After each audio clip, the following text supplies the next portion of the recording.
a station in the city, a British soldier stood, talking to the people there if the people would. Some just stared in hatred and others turned in pain, and the lonely British soldier wished he was back home again. Come join the British Army, said the posters in his town. See the world and have your fun, come serve before the crown. The jobs were hard to come by and he could not face the dole, so he took his country's shilling and enlisted on the roll. But there was no fear of fighting, the empire long was lost.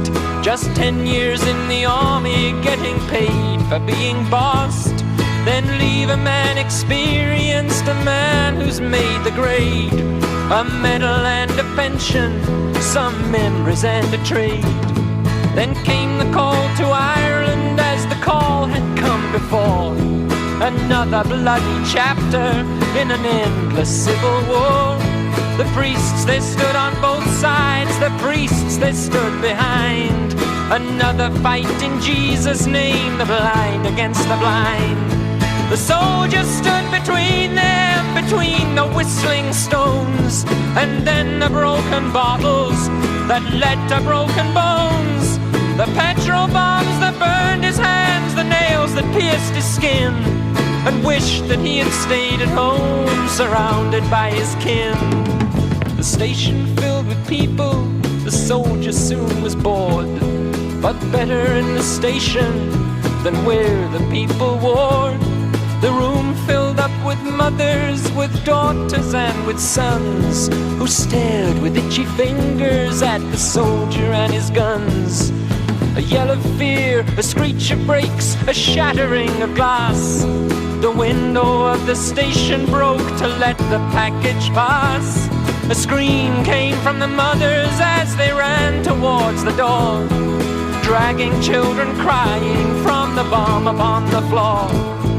The soldier stood and could not move, his gun he could not use.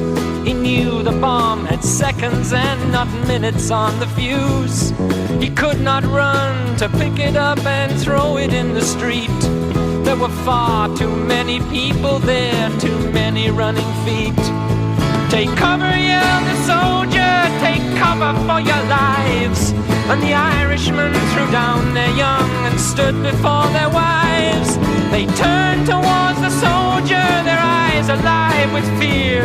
For God's sake, save our children, or they'll end the short lives here. The soldier moved towards the bomb, his stomach like a stone. Why was this his battle, God? Why was he alone? He lay down on the package and he murmured one farewell to those at home in England, to those he loved so well. He saw the sights of summer, felt the wind upon his brow. The young girls in the city parks, how precious were they now?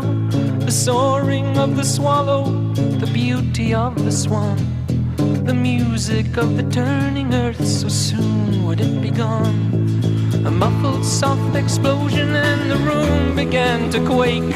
The soldier blown across the floor, his blood a crimson lake.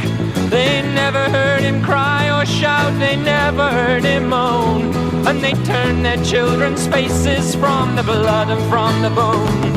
The crowd outside soon gathered and the ambulances came to carry off the body of a pawn lost to the game. And the crowd, they clapped and jeered and they sang their rebel songs. One soldier less to interfere where he did not belong. And will the children growing up learn at their mother's knee the story of the soldier who bought their liberty, who used his youthful body as the means to war